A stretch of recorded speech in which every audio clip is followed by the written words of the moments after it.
I signed the divorce papers that morning, the crisp snap of the legal document echoing slightly in the barren room that once thrummed with the laughter of my daughter.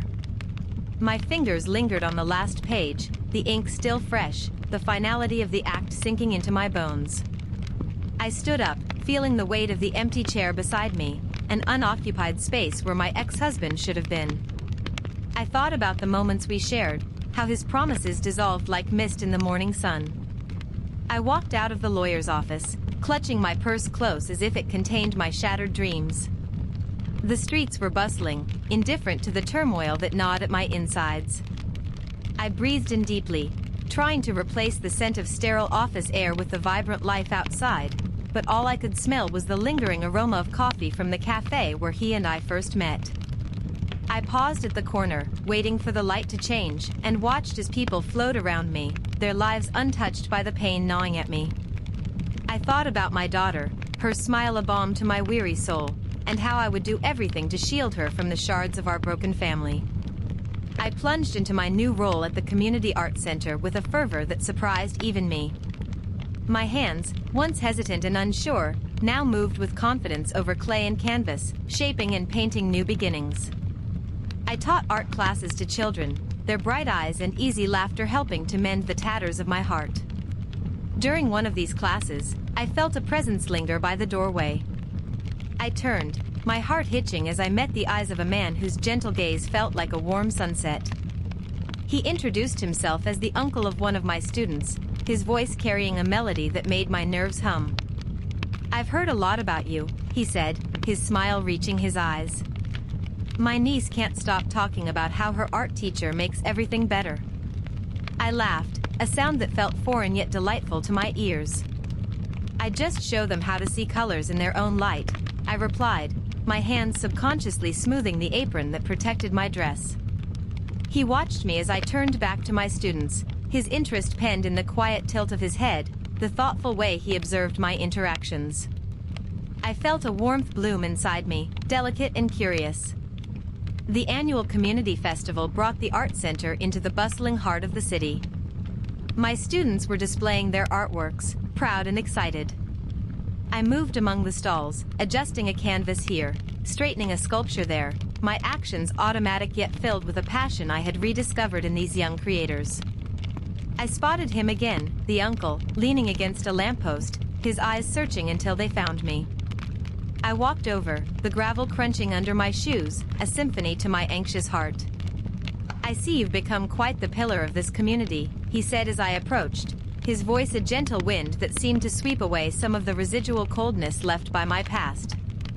"I'm trying," I admitted, allowing myself a small smile. "Art, it heals. It's a new chapter for me." He nodded, understanding flickering in his gaze. "It's more than just a new chapter, isn't it? It's a whole new book." "Yes," I breathed out, surprised by the ease of my honesty with him. "A book where I hope the pages are filled with more joy than sorrow." He stepped closer, his proximity a question I wasn't yet ready to answer. "I'd like to read that book," he said softly, his words laying down a path that tempted me with the promise of new stories, ones where I might not be alone in the narrating. I nodded, my fingers instinctively smoothing the cover of the book between us. "I can lend it to you if you like," I offered, my voice a mix of hope and hesitation. The cafe around us buzzed with the dull hum of other conversations, but in my ears, our dialogue was the most piercing, laden with possibilities I dared to explore. "I'd love that," he replied, his eyes not leaving mine. "How about you tell me about your favorite chapter over dinner?"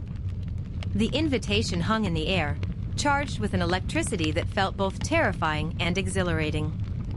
I hesitated, the idea of dinner with him weaving through my thoughts like a seductive melody.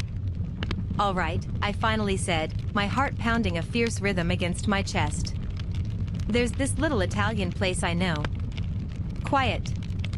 Cozy. Perfect for long conversations." "Sounds ideal," he smiled, and I found myself caught in the warmth of his gaze, the promise of a shared evening unfurling like the pages of a well-loved book. I arrived at the restaurant first, choosing a secluded table by the window where the soft glow of the street lamps filtered through gauzy curtains. My hands were shaky as I folded and refolded my napkin, the fabric soft under my fingers. I thought about fleeing, about the ease of solitude, but then he was there, his presence grounding. "You look beautiful," he said as he took his seat, and I felt a blush heat my cheeks. "Thank you," I managed, shy under his direct compliment. "I'm glad you could make it." As we ordered our food, I found myself relaxing into the evening, the earlier nerves dissolving into a warm, comfortable buzz. I talked about the book, about why the third chapter resonated so deeply with me, about the protagonist's journey that mirrored my own in ways I hadn't realized until the words tumbled out between us over plates of spaghetti. He listened, truly listened, his eyes never straying as I laid bare parts of my soul I hadn't intended to reveal. He shared his own stories too, tales of dreams and disappointments, of hopes nestled in pages of books and the crevices of a beating heart. After dinner, we walked slowly through the city streets, our steps sinking effortlessly. I felt the crisp night air brush against my skin, the city sounds a gentle backdrop to our meandering conversation. "Thank you for this evening," I said, stopping under the amber glow of a street lamp. "For dinner. For the listening. It's been more than I expected." He smiled, his face softened by the dim light. "Me too. I think I needed this just as much as you did." I looked up at him, the night weaving its quiet magic around us, and felt a surge of something bold and new. "Would you like to see me again?" I asked, my voice a tentative whisper against the night. "Yes," he said without hesitation, his hand reaching out to brush a loose strand of hair from my face. "I would like that very much." As we stood there, under the muted glow of the street lamp, I felt a flicker of something that might one day grow into a burning flame. I wasn't sure where this path would lead us, but for the first time in a long time, I was ready to find out. I walked beside him in silence, the gentle clatter of our shoes on the cobblestone street mixing with the distant hum of the city. My thoughts danced around the edges of anticipation, weaving through the tapestry of the evening's revelations. I glanced over at him, his profile illuminated intermittently by the passing streetlights, the soft glow highlighting the determined set of his jaw and the slightest smile playing at the corner of his lips. "Do you ever think about fate?" I asked, my voice barely above a whisper, as if speaking louder might break the spell of the moment. He turned to look at me, his eyes reflecting a curiosity that matched my own. "I think we make our own fate," he replied, his tone thoughtful. "But sometimes, it feels like some threads are meant to be woven together, don't you think?" I nodded, feeling the weight of his words settle around me like a warm blanket.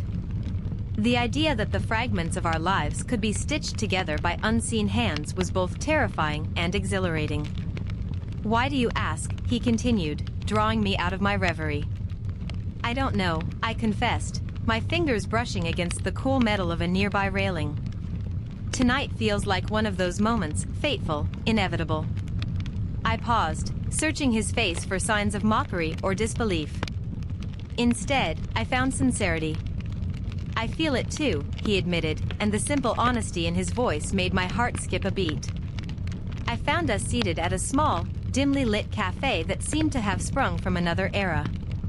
The walls were lined with old books, and the air carried the rich scent of coffee and pastries.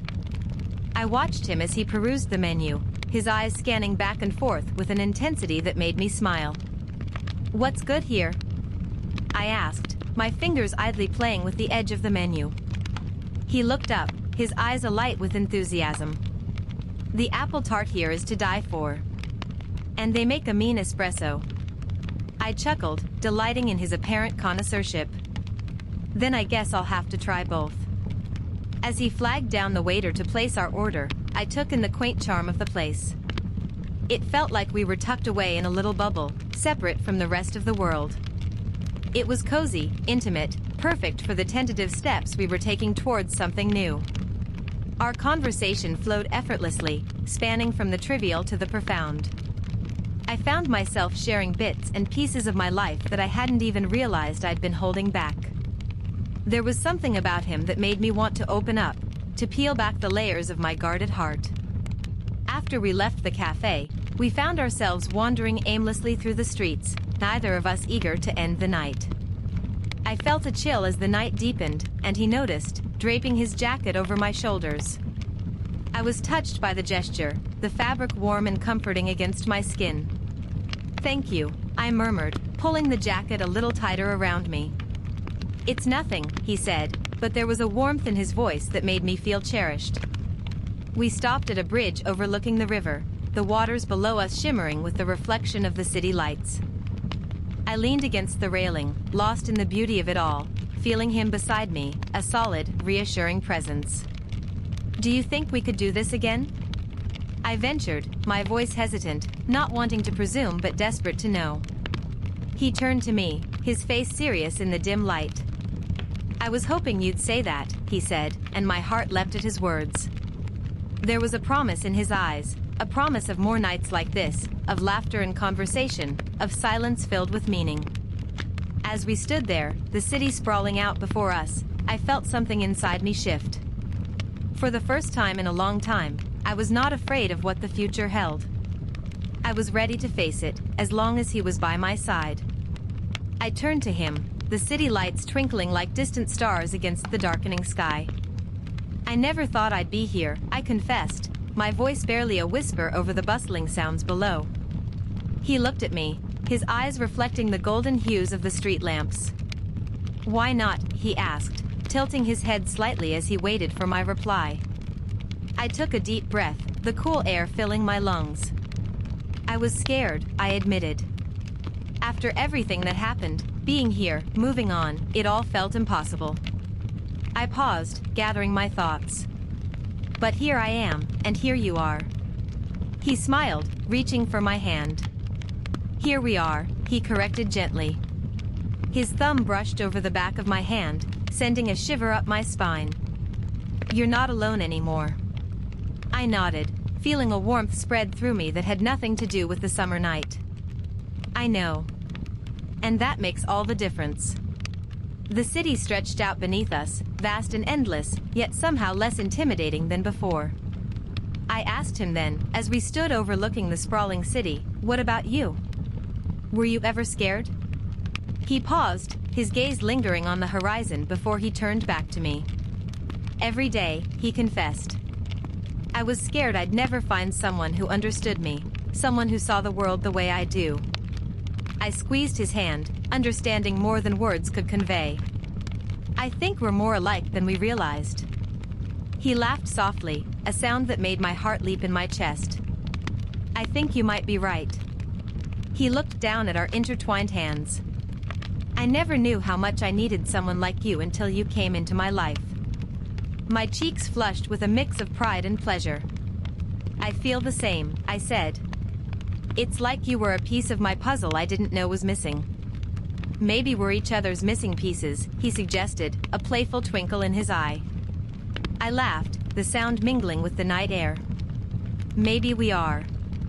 As the night deepened, we continued to talk, our words weaving a tapestry of shared fears, hopes, and dreams.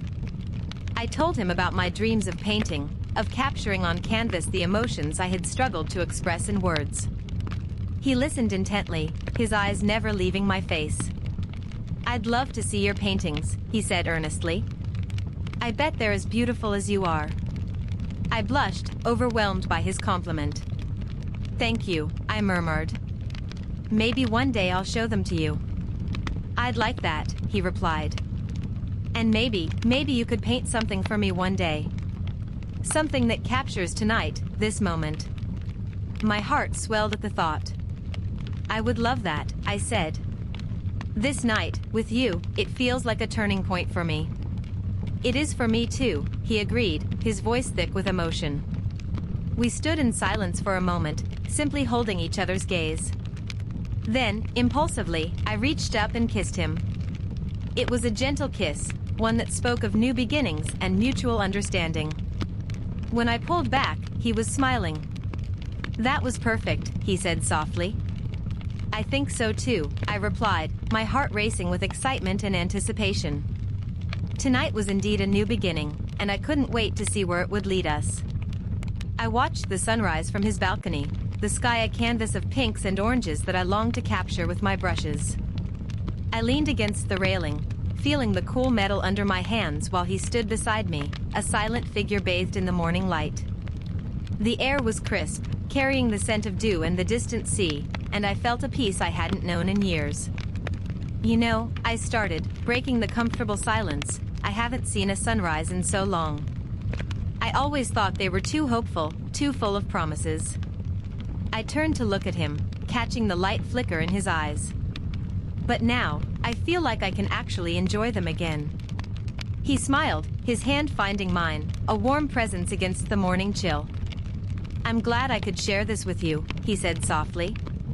The simple sincerity in his voice stirred something deep within me, a longing intertwined with newfound courage. "I'm glad too," I replied, squeezing his hand. "I think I'm ready to start painting again, to really feel the colors, not just see them." I spent the afternoon in his studio, the smell of oil paint and turpentine filling the air, a nostalgic aroma that felt like coming home. I stood before a blank canvas, my heart thudding with a mixture of excitement and fear. He watched me from the doorway, a supportive presence that gave me strength. I dipped my brush into the paint, the bristles soaked with a vibrant blue. "I'm going to try," I murmured more to myself than to him. The first stroke on the canvas was shaky, but it was a start, a mark of my return to the world I loved. "Take all the time you need," he said from behind me. "This is your moment." As I painted, I found my rhythm, each stroke smoother than the last. I lost myself in the colors, in the act of creation, and I felt a part of me healing, the broken pieces slowly coming together. The painting was complete, a tumultuous sea under a stormy sky, mirroring the turmoil I had felt inside me for so long. I stepped back, my eyes tracing the lines and colors that had flowed from my soul onto the canvas. He came up beside me, his gaze not just on the painting, but on me, seeing all that I had poured into my art. "It's beautiful," he said, his voice a whisper lost in the distance between us. I looked at him, really looked, and saw the man who had stood by me, who had seen the mess and the beauty in my life and had never turned away. I realized then that this wasn't just about finding my passion for painting again. It was about finding myself, and perhaps finding us. "I did it," I whispered, not just acknowledging my art, but everything I had overcome. "And I didn't do it alone." "Thank you." He reached for my hand, his touch a promise. "Whatever comes next, we'll face it together," he assured me, and I believed him. As we stood there, surrounded by the smell of fresh paint and the warmth of the setting sun streaming through the studio window, I felt a chapter closing and a new one beginning. I was ready for whatever came next, knowing that the beauty of life wasn't just in the sunny days, but in the storms weathered together.